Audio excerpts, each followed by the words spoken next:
Now when we think of balance in the handstand, we have three things that can happen. So we can have the balance position, we can have underbalance, so underbalance is I'm falling that way, and then we can have overbalance. Now overbalance is when I fall that way. Now when most people enter the handstand or balance the handstand, they're trying to get to this position, this upright, dead straight line. And once you get used to it, it's like the quiet. It's like when nothing's happening. It's like I'm standing here doing nothing. Now, in reality, when you enter the handstand and when you're balancing, especially when you're starting, you're actually going to spend way more time here, or going between these two positions. You're actually going to spend very little time in that dead straight balanced position.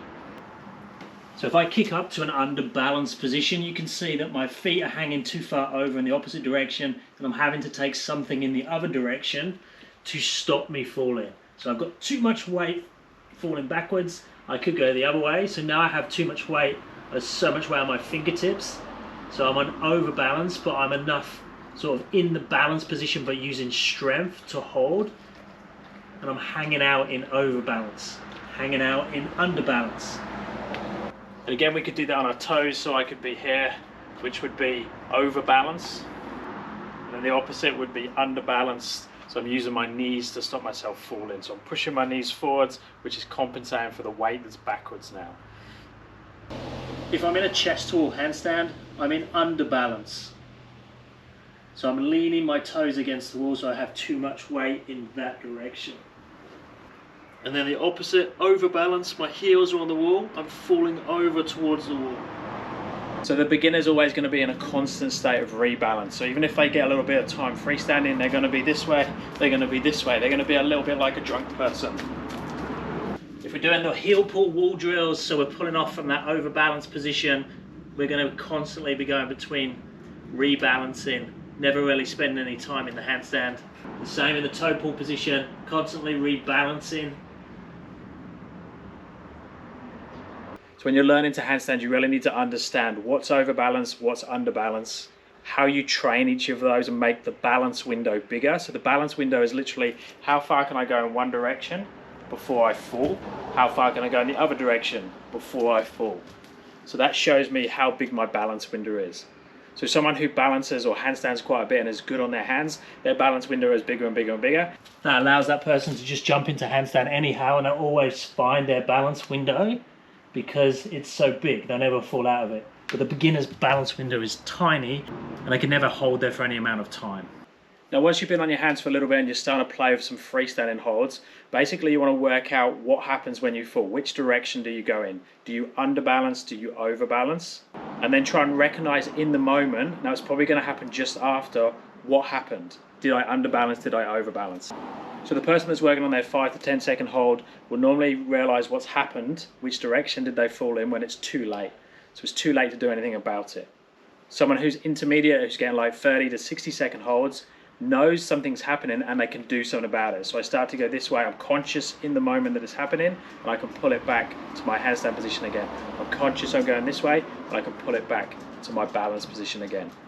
And the advanced person will just be able to kick into handstand and be able to have a conversation. They can move their head around, they can do other things, and they're not actually conscious, just more of like a subconscious balance, the same as you are on your feet.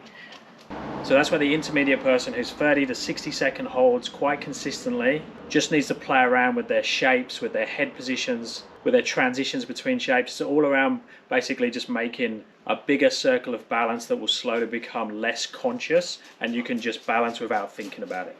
So here's a good example. So I'm at the stage where I can subconsciously balance a 2-arm handstand on the floor.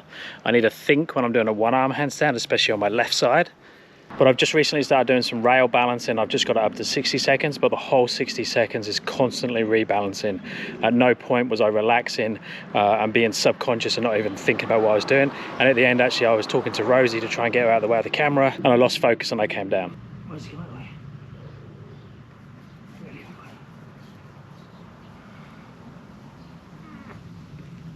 The person that's getting 5 to 10 second freestanding holds needs to still be doing their reps and sets against the wall with their heel pulls and toe pulls, but making it more about the balance. So a good example of that would be they pull from the wall into a freestanding handstand, and now they hold here, and as soon as they start to feel like they're starting to lose it, they pull it back into a certain position. So if I start to lose it this way, so I start to go to underbalance, they then pull back in the opposite direction. If they start to lose it in this direction, their heels go towards the wall, they push their fingertips into the floor and then pull back. So they're just trying to spend as much time here in and out of that balanced position.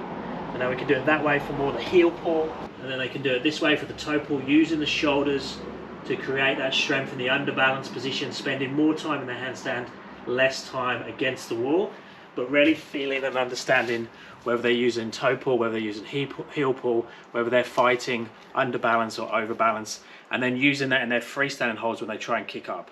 What happened? Did I fall into overbalance or did I fall into underbalance? And then the beginner just needs to understand the heel pull drill, so pushing through the fingers to bring your heels off the wall and go back again. So there you'll just be looking at repetitions, spending more time against the wall pulling from it than in the handstand. And then the same in the opposite direction for the underbalance. And just starting to learn that toe pull position where we use the shoulders to pull from the wall and then go back to the wall. And then whichever level you're at, working towards that 80% rule. So 80% of sets and reps and working good controlled technique, and then spend 20% playing around with things that are probably beyond where you're at the moment, but it's good fun to play and test with those more advanced drills. Let me know if you have any questions and I'll speak to you next time.